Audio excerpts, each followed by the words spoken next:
Hi, I'm Ben Myers, and this is Group 28's final presentation, Clustering Worldwide Moral Attitudes.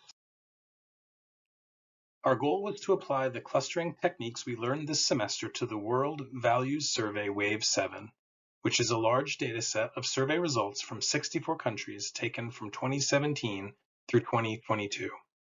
Our specific goals were to categorize moral values into meaningful clusters and decode their significance for both individuals and countries, to visualize these clusters in a simplified low-dimensional space, and to explore moral variation both between and within countries by using spatial distance to directly measure variance of the individual beliefs within a country, and looking for insights by comparing individual level clusters to country level clusters. Let's dive in. The World Values Survey consists of 278 questions, from which we select 90 that directly inquire about a moral viewpoint, are not too narrow, and are not missing for entire countries. These questions cover almost every facet of a person's morality. The goal of pre-processing in this case is to get vectors with meaningful Euclidean distances that represent the moral positions of countries and individuals. Responses are on varied ordinal and nominal scales, so we convert nominals to one-hot and then apply standardized scaling to unify the scales. Some responses are missing at random, so we impute the countrywide mean or the countrywide mode.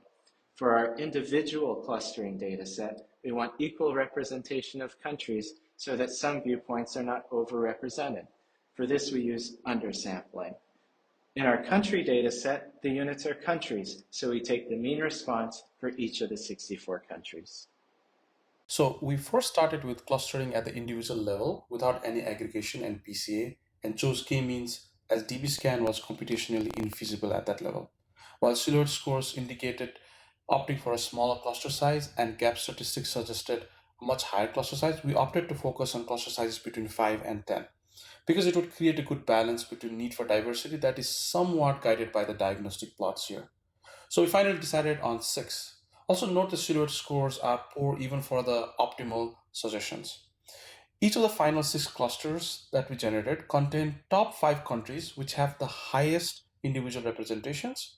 So a country may appear more than once in these clusters.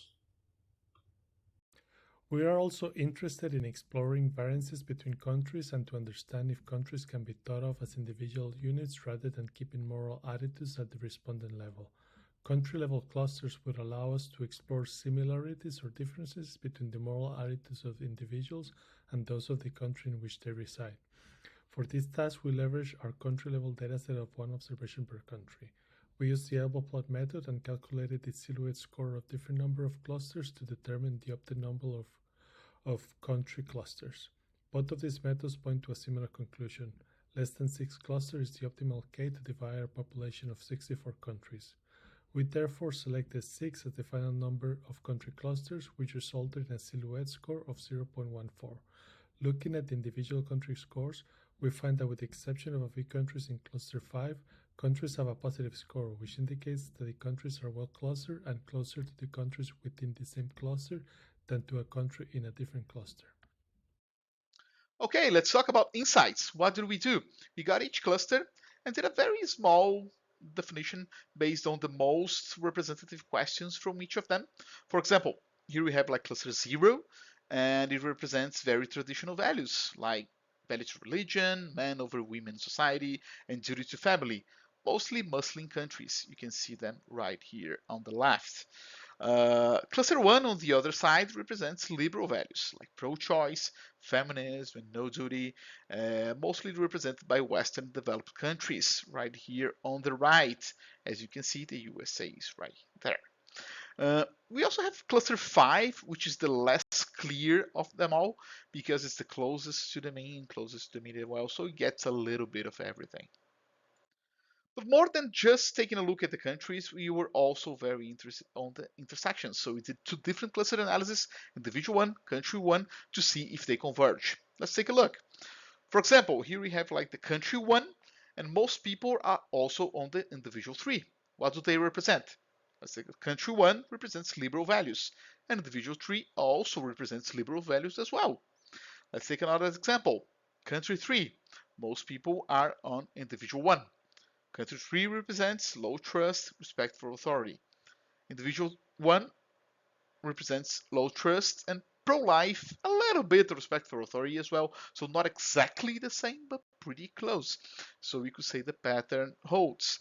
The exception is cluster 5. Like I said, it's the cluster closest to the mean, so it gets a little bit of everyone. There's a 57% chance you are in your home country's cluster. So, does where you're from influences your moral values? We would say the answer is yes.